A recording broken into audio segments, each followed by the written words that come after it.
In 1929, the name of Walter Duranty, the New York Times journalist, was on everyone's lips. He was the first Western journalist to interview Joseph Stalin.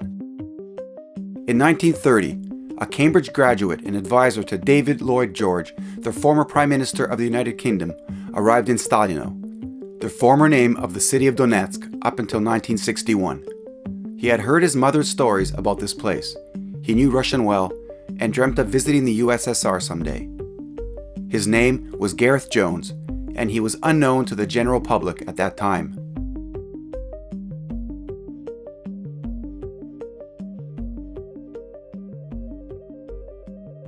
In 1931, the famous reporter Duranty posted 13 articles about the USSR. Although his views surprisingly lined up with the official Kremlin position and were highly admired by Stalin himself, this did not prevent him from receiving the Pulitzer Prize and recognition. On February 15, 1932, the Ukrainian newspaper Svoboda, based in Jersey City in the US, published an article under the title, "Moscow Wants to Starve Ukrainian Villagers to Death." In 1933, more articles were published about the famine in the USSR, almost weekly. On February 23, 1933, the USSR issued a resolution that forbade foreign journalists from leaving cities. In March of 1933, despite the ban, Gareth Jones bought a train ticket as a private individual and went to Ukraine. He left the train before his final destination and started a long journey through Ukrainian villages. I walked through the country, visiting villages, and investigated 12 collective farms. Everywhere I heard the cry, "There is no bread, we are dying." The winter of 1932 to the summer of 1933 was the peak of what would be later recognized as the genocide of the Ukrainian people. In the attempts to break the resistance of Ukrainian villagers against the collectivization and the unrealistic grain procurement plans, the Soviet government first took away all grains, then all food, and then limited the ability to travel inside the country. The villages essentially turned into cemeteries with no way to escape. Jones, once in love with the faraway industrial land, saw death, destruction, and total starvation with his own eyes. In the same March of 1933, a journalist, Malcolm Muggeridge, published 3 analytical articles in the Manchester Guardian about the famine in Ukraine for the first time in the Western press. After that, the same newspaper published Gareth Jones' article, "Famine Rules Russia." At the same time, Jones held a large press conference in Berlin where he shared about the actual situation in the USSR with the general public. However, on March 31, 1933, the New York Times published something entirely different. Devastating criticism from Walter Duranty, the Pulitzer Prize winner who had lived in Moscow for years. He stated that there were indeed problems with food supply in the USSR, but not as bad as Jones described. In the same way, he justified the Soviet leaders and politics, and called the millions of people who died at that time simply a running cost on the way to progress and prosperity. This is what Stalin said of him: "You did a good job in your reports about the USSR. Even though you are not a Marxist, you try your best to tell the truth about our country." It could only mean one thing: Duranty played the same role in sending millions of deaths into oblivion as Soviet propaganda. The Western politicians who knew the situation in the USSR fairly well, such as the President of the US, Franklin D. Roosevelt, stayed silent. As a result, Gareth Jones became an exile, while in 1933 the US officially recognized the USSR. In 1935, Jones died under unknown circumstances. The civil losses in Ukraine during World War II are equal to the losses during a few peacetime months in 1933. In 1948, the UN adopted the Convention on the Prevention and Punishment of the Crime of Genocide. It established genocide as acts committed with intent to destroy, in whole or in part, a national, ethnic, racial, or religious group. The first mentions of the Holodomor began appearing in Western discourse no sooner than the 1980s. Вони виїхали, але вони там згуртувалися, вони зробили осередки. І вони там побудували церкви, і вони мали поле для спілкування, і вони говорили, знаєте, в тому числі вони переповідали ці історії, тобто те, чого у нас не було. Багато хто повертається, багато хто за рахунок інтеграції лишається. З часом, можливо, в багатьох людей пройде така повна асиміляція.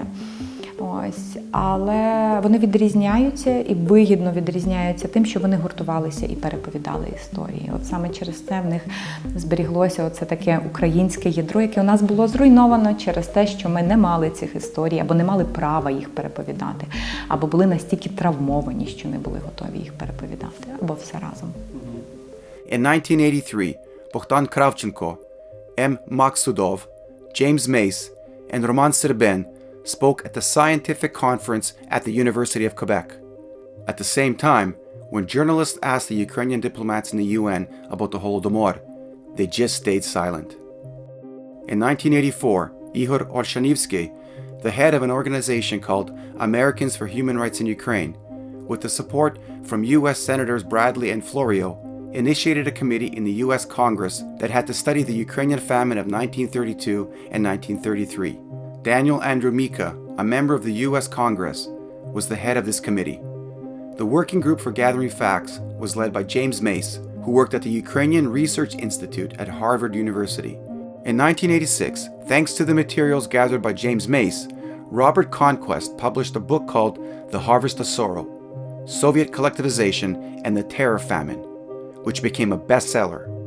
Later, Mace wrote, "My fate is such that your dead chose me." Mace's research was based, first and foremost, on eyewitnesses' memories. In April of 1988, the U.S. Congress received the final report from the committee, where one of the paragraphs called the Holodomor genocide. In December of 1987, the first secretary of the Central Committee of the Communist Party of Ukraine, Volodymyr Shcherbitsky, finally admitted the fact of the famine in 1932 and 1933. However, the communists talked about natural reasons for the famine, particularly drought, undervalued the extent, and refuted the fact that it was man-made and planned. Радянський Союз тоді був реально, він не знав, що робити. Тому що це рознеслося по всім засобам масової інформації, і потрібно було щось розповідати радянському споживачу. Тому що люди слухали не тільки, не читали, вони, звичайно, американських газет не читали, так, англійських, але вони слухали Радіо Свобода.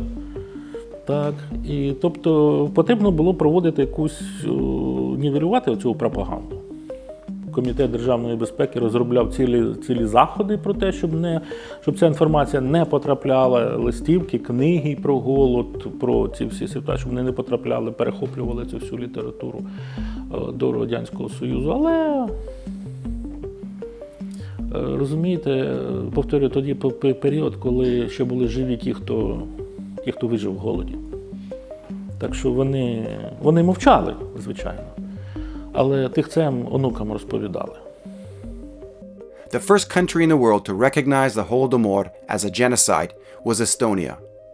On October 20th, 1993, the Parliament of Estonia made a respectful statement condemning the Soviet politics of genocide and showing solidarity in remembering the 1932 and 1933 Holodomor victims. As of today, 16 countries recognize the Holodomor as a genocide, including Australia, Canada, Vatican City, Poland, Lithuania, Georgia, Latvia, and others. In 2003, with the assistance of James Mace, the Holodomor Victims Remembrance Day was established in Ukraine.